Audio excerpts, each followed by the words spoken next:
Hello, నేను మీ శేషరావు. రాజ్యసభ ఎన్నికల నగారం మోగింది. ఆంధ్రప్రదేశ్లో 3 స్థానాలకు ఎన్నిక జరగబోతుంది.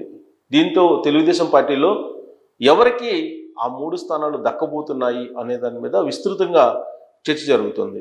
ఎలాంటి ఈక్వేషన్స్ని తెలుగుదేశం పార్టీ, ఆ పార్టీ అధినేత చంద్రబాబు నాయుడు గారు, అలాగే పవర్ పాయింట్గా 2వ స్థానంలో ఉన్నటువంటి లోకేష్ గారు ఎలాంటి నిర్ణయాలు తీసుకోబోతున్నారు ఎంపిక విషయంలో అనే దాని మీద పార్టీలో అప్పుడే చర్చ చాలా వేగంగా జరుగుతోంది. ప్రస్తుతం ఎన్డీఏ కూటమి అటు రాష్ట్రంలో అటు దేశంలో కూడా ఉంది. బీజేపీ, జనసేన, తెలుగుదేశం పార్టీ కలిసి ప్రభుత్వాన్ని ఏర్పాటు చేసి ఆంధ్రప్రదేశ్లో ఆ ఈక్వేషన్ ప్రకారం ఈ 3 రాజ్యసభ స్థానాలను భర్తీ చేస్తారా, లేదంటే తెలుగుదేశం పార్టీయే మొత్తం 3 స్థానాలను తీసుకునేటువంటి అవకాశం ఉందా అనేటువంటి ఒక చర్చ జరుగుతూ ఉంటే, జనసేనకు 1 ఇచ్చి తెలుగుదేశం పార్టీ 2 తీసుకునేటువంటి అవకాశం ఉందనేది మరొక వర్షన్ కూడా వినిపిస్తుంది. ఒకవేళ జనసేనకు 1 ఇచ్చి తెలుగుదేశం పార్టీ 2 తీసుకుంటే ఎవరెవరికి అవకాశం ఉండే అవకాశం ఉంది, ఎలాంటి ఈక్వేషన్ని చంద్రబాబు నాయుడు గారు తీసుకునే దానికి ఛాన్స్ ఉంది అనే దాని మీద ఇప్పుడు రకరకాలుగా వినిపిస్తూ ఉంది. దానికి కారణం ఏంటంటే, నామినేటెడ్ పోస్టుల విషయంలో కానీ, క్యాబినెట్ కూర్పు అంశంలో కానీ, ఎమ్మెల్యేల టికెట్లు ఇచ్చేటువంటి ఇష్యూలో కానీ ఒక పర్టికులర్గా సామాజిక ఈక్వేషను, ప్రాంతీయ ఈక్వేషను, ఏజ్ సంబంధించినటువంటి ఈక్వేషను, ఇవన్నీ కూడా తీసుకొని టికెట్ల కేటాయింపు దగ్గర నుంచి మంత్రివర్గ కూర్పు, నామినేటెడ్ పోస్టుల భర్తీ ఇవన్నీ కూడా చేస్తూ ఉన్నారు. వీటిని కనుక పరిగణలోకి తీసుకుంటే రాజ్యసభ స్థానాల ఎంపిక కూడా అదే విధంగా ఉంటుంది. రాజ్యసభ స్థానాలకు సంబంధించిన అభ్యర్థుల ఎంపిక కూడా యువతకు ప్రాధాన్యత ఇచ్చేలాగా ఉంటుంది అనేటువంటి ఒక కంక్లూజన్కి తెలుగుదేశం పార్టీలో ఉన్నటువంటి వాళ్ళు వస్తూ ఉన్నారు. ఒకవేళ అదే జరిగితే ఎవరెవరికి అవకాశం ఉంటుంది అనేది కూడా చర్చ అప్పుడే మొదలైంది. వాస్తవంగా నామినేటెడ్ పోస్టుల విషయంలో ఒక క్లారిటీగా ఒక నిర్ణయం తీసుకున్నారు. 2024లో జరిగినటువంటి ఎన్నికల్లో ఎవరైతే పోటీ చేయడానికి అవకాశం లేకుండా ఉండిపోయారో, త్యాగం చేశారో వాళ్లకు ప్రాధాన్యత ఇచ్చేలాగా పోస్టులు భర్తీ చేస్తూ వస్తున్నారు. టికెట్ల కేటాయింపులో కూడా కొందరికి చంద్రబాబు నాయుడు గారు హామీ ఇవ్వటం జరిగింది. ఆ హామీలని మునుపెన్నడూ లేని విధంగా ఈసారి ఆయన అమలు చేస్తూ వస్తూ ఉన్నారు, ఫిలప్ చేస్తూ వస్తున్నారు, హామీలన్నింటినీ కూడా నెరవేర్చు వస్తూ ఉన్నారు. అందుకే ఇప్పుడు అసెంబ్లీ ఎన్నికల సందర్భంగా త్యాగం చేసినటువంటి వాళ్ళని ప్రాధాన్యంగా తీసుకుంటున్నారు చంద్రబాబు నాయుడు గారు, అలాగే లోకేష్ గారు అనేది ఇప్పుడు తెలుగుదేశం పార్టీలో ప్రగాఢంగా వినిపిస్తున్నటువంటి విశ్వాసం, అటు క్యాడర్లో కానీ లీడర్లలో కానీ. అదే ట్రెండ్ కనుక కొనసాగితే రాజ్యసభ సభ్యులు 2 కనుక ఇస్తే, జనసేనకు 1 ఇస్తే, ఆ రెండిట్లో ఎవరు ఉండేటువంటి అవకాశం ఉంది అనే దాని మీద తీసుకుంటే ప్రాధాన్యత క్రమంలో చింతకాయల విజయ్ పేరు వినిపిస్తోంది. దానికి కారణం ఏంటంటే, అయ్యన్న పాత్రుడు గారు వాస్తవంగా సీనియర్ పొలిటీషియన్, తొలి నుంచి కూడా తెలుగుదేశం పార్టీలో కంటిన్యూ అవుతూ వస్తూ ఉన్నారు. ఆయన్ని ప్రత్యర్థి పార్టీలు టచ్ చేయడానికి కూడా ధైర్యం చేయలేనటువంటి కరుడుగట్టినటువంటి తెలుగుదేశం పార్టీలో ఆయన లీడర్గా ఉన్నారు. కరుడుగట్టినటువంటి తెలుగుదేశం పార్టీ లీడర్గా ఆయనకి పేరుంది. ఉత్తరాంధ్రలో తెలుగుదేశం పార్టీ కరుడుగట్టినటువంటి లీడరు, చిత్తశుద్ధి కలిగినటువంటి లీడరు, అత్యంత విశ్వసనీయంగా తెలుగుదేశం పార్టీకి పనిచేసేటువంటి లీడర్ ఎవరైనా ఉన్నారంటే మొట్టమొదట వినిపించేటువంటి పేరు అయ్యన్న పాత్రుడు గారిది. ఎన్టీ రామారావు గారి టైం నుంచి ఆయన పార్టీలో కొనసాగుతూ వస్తూ ఉన్నారు.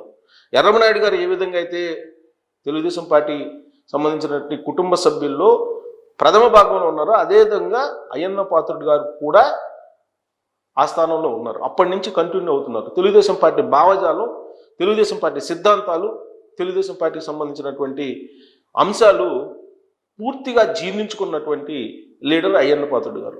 ఆ ఫ్యామిలీ నుంచి వారసునిగా చింతకాయల విజయ్ పనిచేస్తూ వస్తున్నారు. లోకేష్ టీంలో ప్రధానంగా కనిపిస్తూ ఉన్నారు. ఆయన ఎన్నికలకు ముందు కూడా అనేక ఇబ్బందులు పడుతూ కూడా జగన్మోహన్ రెడ్డి ప్రభుత్వంలో ఫైట్ చేస్తూ తెలుగుదేశం పార్టీ పక్షాన నిలిచి ఉత్తరాంధ్రలో తెలుగుదేశం పార్టీని నిలబెట్టేటువంటి ప్రయత్నం చేసినటువంటి తెలుగుదేశం పార్టీ కుటుంబాల్లో ప్రత్యేకించి అయ్యన్న పాత్రుడు గారి ఫ్యామిలీ గుర్తింపు పొందింది.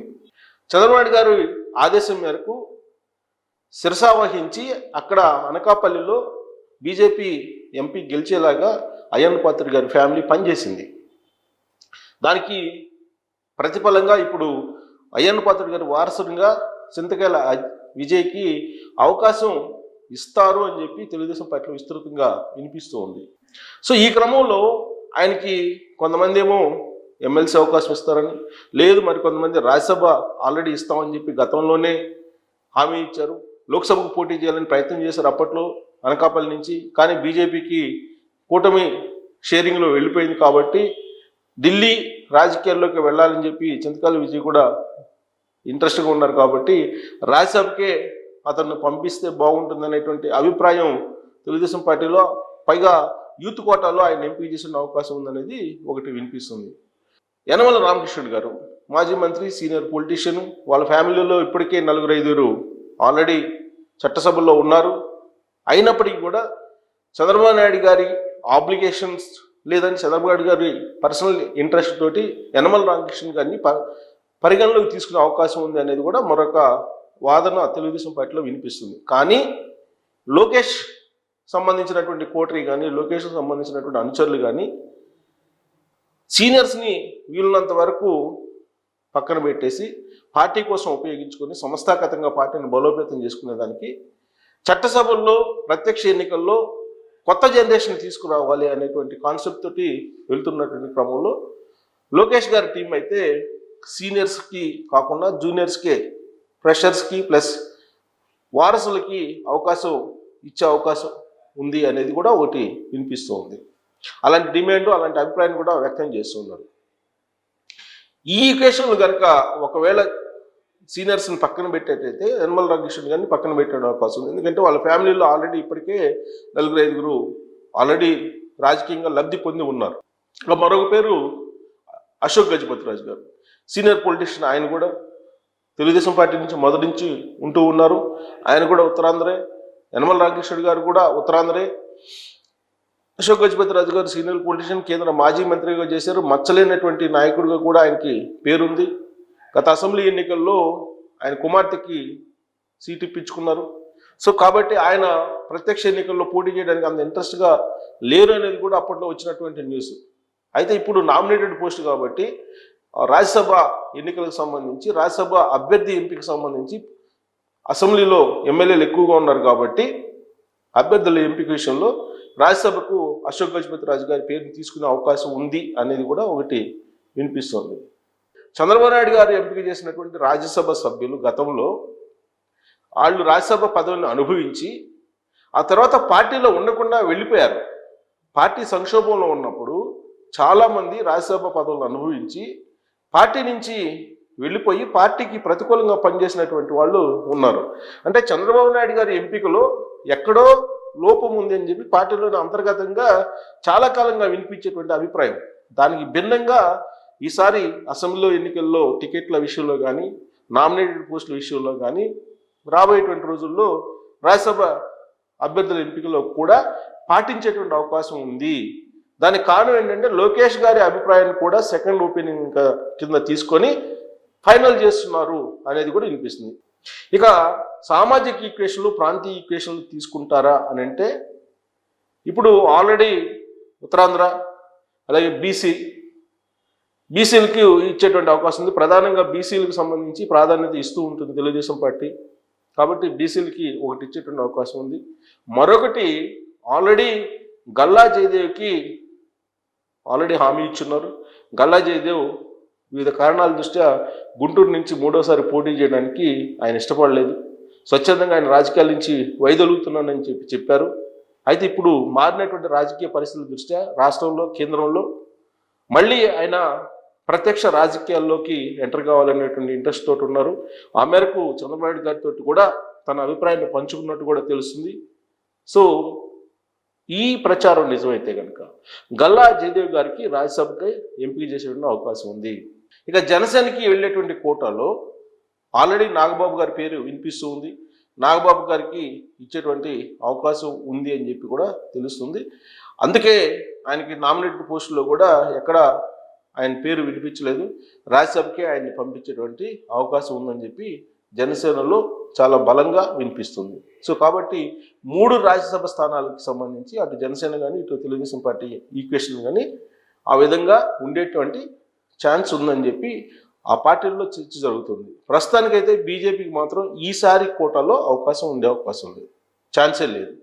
సో కాబట్టి జనసేన అలాగే తెలుగుదేశం పార్టీ రాజ్యసభ అభ్యర్థుల ఎంపికను షేర్ చేసుకునేటువంటి అవకాశాలు ఉన్నాయి అని చెప్పి తెలుస్తూ ఉంది. అది ఇది ఎన్నికలు ఎప్పుడు జరుగుతాయంటే డిసెంబర్ 3వ తారీఖున నోటిఫికేషన్ వస్తుంది. Already schedule ప్రకటించేశారు. డిసెంబర్ 10వ తారీఖున నామినేషన్లు దాఖలు చేయొచ్చు. అలాగే 11 నామినేషన్ల పరిశీలన, 13 వరకు నామినేషన్లు ఉపసంహరణ, డిసెంబర్ 20వ తారీఖున ఎన్నిక జరగబోతుంది. అదే రోజు ఫలితాలు కూడా ఇవ్వబోతూ ఉన్నారు. ఇక ఈ 3 స్థానాలు ఖాళీ చేసింది ఎవరంటే బీదా మస్తాన్ రావు, ఆయన రాజ్యసభకు రాజీనామా చేశారు. మోపిదేవి వెంకటరమణ రాజ్యసభకు రాజీనామా చేశారు. అలాగే ఆర్ కృష్ణయ్య, వీళ్ళు ముగ్గురు చేసినటువంటి రాజీనామాల కారణంగా ఖాళీలు ఏర్పడ్డాయి రాజ్యసభకి. ఈ 3 స్థానాలకి ఇప్పుడు ఎన్నిక జరగబోతుంది. సహజంగా ఏంటంటే ప్రతి 2 ఏళ్లకు ఒకసారి 33% అంటే 3వ వంతు రాజ్యసభ సభ్యుల ఎంపిక జరుగుతుంది దేశవ్యాప్తంగా కూడా. ఇప్పుడు ఆంధ్రప్రదేశ్కి వీళ్ళు రాజీనామా చేశారు కాబట్టి ఇక్కడ 3 రాజ్యసభ స్థానాలు వచ్చాయి. ప్రస్తుతం అయితే రాజ్యసభలో తెలుగుదేశం పార్టీకి ప్రాతినిధ్యం లేదు. దానికి కారణం ఏంటంటే గతంలో తెలుగుదేశం పార్టీకి రాజ్యసభల సభ్యులు ఉంటే ఆ రాజ్యసభ సభ్యులు ఒక కనకమేడల రవీంద్ర గారు తప్ప మిగతా వాళ్ళందరూ కూడా బీజేపీలో వెళ్ళిపోయారు. తెలుగుదేశం పార్టీని రాజ్యసభ వేదికగా విలీనం చేసేసారు. సో దాంతో అసలు తెలుగుదేశం పార్టీ పెట్టినప్పటి నుంచి రాజ్యసభలో ప్రాధాన్యత ఉంటే ఇప్పుడు ప్రాధాన్యత లేకుండా పోయింది గత 2 ఇయర్స్ నుంచి. ఇప్పుడు అందుకే రాజ్యసభకు సంబంధించిన సభ్యుల్ని ఎంపిక చేసుకునేటువంటి అవకాశం వచ్చింది. అసెంబ్లీలో అప్రతిహతమైన మెజార్టీని సాధించి ఎమ్మెల్యేలు ఎక్కువగా ఉన్నారు. కాబట్టి 3 రాజ్యసభ స్థానాలని తెలుగుదేశం పార్టీ తీసుకున్నా కానీ ఆశ్చర్యం లేదు. అంటే నెక్స్ట్ కోటాలో జనసేనకి ఇచ్చేటువంటి అవకాశం ఉంది. ఒకవేళ జనసేన ఒకటి తీసుకుంటే 2 మాత్రమే ఫిలప్ చేసేటువంటి అవకాశం ఉంది. లేదు అసలు తెలుగుదేశం పార్టీ 3 రాజ్యసభలు తీసుకుంటుందంటే తీసుకునే అవకాశం కూడా లేకపోలేదు. అయితే ఇప్పుడు ఖాళీ అయినటువంటి స్థానాల్లో మోపిదేవి యాక్చువల్గా 2020లో ఎన్నికయ్యాడు ఆయన రాజ్యసభకి. కాబట్టి 6 ఏళ్ళు అంటే 2026 వరకు ఆయన పీరియడ్ ఉంటుంది, టెన్యూర్. అంటే ఇప్పుడు ఎన్నిక జరిగి కొత్తగా అభ్యర్థి ఎంపికయ్యే అతను మోపిదేవి వెంకటరమణ ప్లేస్లో మరో 2 ఇయర్స్ మాత్రమే ఉండేటువంటి అవకాశం ఉంది. అదే బీదా మస్తాన్ రావు అలాగే ఆర్ కృష్ణయ్య రాజీనామా చేశారు కదా, ఆ స్థానాలకు మాత్రం ఇంకా 4 ఏళ్ల టైం ఉంది. అంటే తెలుగుదేశం పార్టీ సాలిడ్ అనుచరులు సాలిడ్ ఫ్యామిలీకి మాత్రం 4 ఏళ్ళు టెన్యూరు ఇచ్చే అవకాశం ఉంది. కొంత ఒకవేళ సామాజిక ఈక్వేషన్లో కనుక కొంచెం మార్పు వస్తే కనుక అప్పుడు నీకు 2 ఏళ్లకి మోపిదేవి వెంకటరమణ ఖాళీ చేసినటువంటి స్థానం ఫిలప్ చేసేటువంటి ఛాన్స్ ఉంది. తెలుగుదేశం పార్టీకి, జనసేనకి, బీజేపీకి 164 మంది ఎమ్మెల్యేలు ఉన్నారు అసెంబ్లీలో. వైసీపీకి కేవలం 11 మంది మాత్రమే ఉన్నారు. వాళ్ళకి ఒక్క సీటు గెలవాలన్నా కనీసం 25 మంది ఎమ్మెల్యేలు అవసరం. కాబట్టి వాళ్ళకి అవకాశమే లేదు. కనీసం 25 మంది ఉంటేనే పోటీ చేయడానికి కూడా అవకాశం ఉంది. కాబట్టి పోటీ చేయడానికి కూడా అవకాశం లేదు. తెలుగుదేశం పార్టీ ఎంపిక విషయంలో కానీ తెలుగుదేశం పార్టీ ప్రాధాన్యతలు కానీ తీసుకుంటే కనుక ఈ టెన్యూర్లో ఫస్ట్ ఈ ఖాళీ అయినటువంటి రాజ్యసభ స్థానాలని తెలుగుదేశం పార్టీ వాళ్ళతోటే ఫిలప్ చేసేటువంటి అవకాశం ఉంది, ఫస్ట్ ఆప్షన్. సెకండ్ ఆప్షన్, ఒకవేళ జనసేన కనుక కావాలని కోరుకుంటే కనుక ఒకటి జనసేనకి ఇచ్చేటువంటి అవకాశం ఉంది. అది కూడా 2 ఇయర్స్ ఉండేటువంటి రాజ్యసభ స్థానాన్ని ఇచ్చేటువంటి అవకాశం ఉందనేది కూడా మరొకటి వినిపిస్తుంది. కాబట్టి ఎవరికి ఏ స్థానం ఇస్తారనేది ఒకటి, ఆ స్థానాలకి అభ్యర్థులు ఎవరిని ఎంపిక చేస్తారు అనేది మరొక అంశం అయితే, ఎలాంటి ఈక్వేషన్ చంద్రబాబు నాయుడు గారు అలాగే లోకేష్ గారు తీసుకుంటారు అనేది ఇంకొక అంశం. అత్యంత విశ్వసనీయంగా తెలుగుదేశం పార్టీ వర్గాల నుంచి అందుతూ ఉన్నటువంటి సమాచారం లేదంటే చర్చ జరుగుతున్నటువంటి సమాచారం ప్రకారం గల్లా జయదేవ్ ఒకటి మాత్రం రాజ్యసభకి ఖచ్చితంగా ఫైనల్ అయ్యేటువంటి అవకాశం ఉంది. అది కూడా 4 ఇయర్స్ ఉన్నటువంటి రాజ్యసభకి ఆయన ఎంపిక అయ్యేటువంటి ఛాన్సెస్ ఉన్నాయి.